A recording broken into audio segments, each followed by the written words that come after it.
Hello everyone, আসসালামু আলাইকুম। সকলকে ওয়েলকাম করছি নতুন একটি ভিডিও দেখার জন্য। যে যেখান থেকে এই ভিডিওটি দেখতেছেন অবশ্যই আপনারা ভালো আছেন, সে কেমনই করি।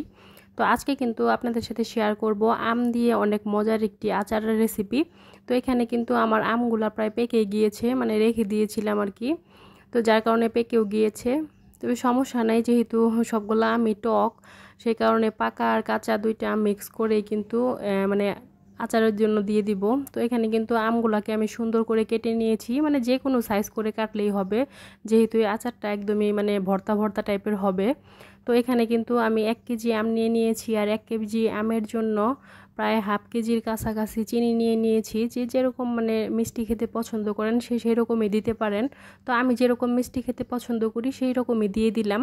তো এই আচারটা হবে টক মিষ্টি ঝাল এরকম আর কি, তিনটা মিশ্রণই থাকবে আর কি। তো আমার কাছে কিন্তু এই গরমের মধ্যে এরকম টক ঝাল মিষ্টি আচার খেতে খুবই ভালো লাগে, সেই জন্য কিন্তু আসলে বাজারে কাঁচা আম থাকতে থাকতেই এই রেসিপিটা তৈরি করে ফেললাম।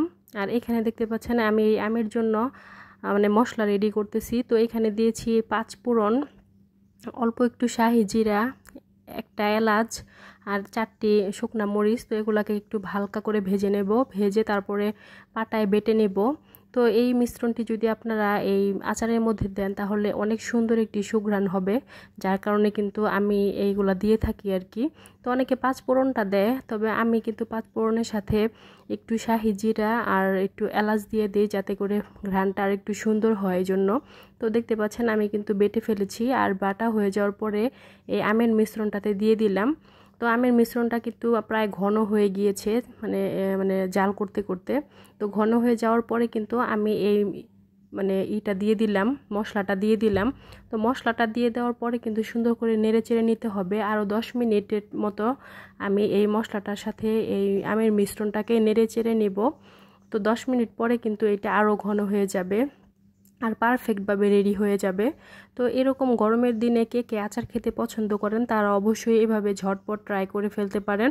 আর এটাতে কিন্তু কোনো প্রকার সরিষার তেল লাগে না, একদম ইজি প্রসেসে এই আচারটি তৈরি করে ফেলতে পারেন। তাই ঝটপট কিন্তু এই আচারটি আপনারা চাইলেই ঘরে তৈরি করে ফেলতে পারেন। তো ফাইনালি কিন্তু আমার আচারটি রেডি, দেখতেই পাচ্ছেন অনেক লোভনীয় হয়েছে আর অনেক কিন্তু ঘন হয়েছে আচারটা। তো আজকের ভিডিওটি আপনাদের কেমন লাগলো অবশ্যই কমেন্ট করে জানাবেন। দেখতেই পাচ্ছেন কি মজার রেসিপি। তো এরকম যদি আপনারা আচার তৈরি করতে চান তাহলে কিন্তু আমার রেসিপিটি ফলো করতে পারেন। আর ঝটপট কিন্তু আমি আপনাদের সাথে শেয়ার করলাম। তো আজকের ভিডিওটি এই পর্যন্তই।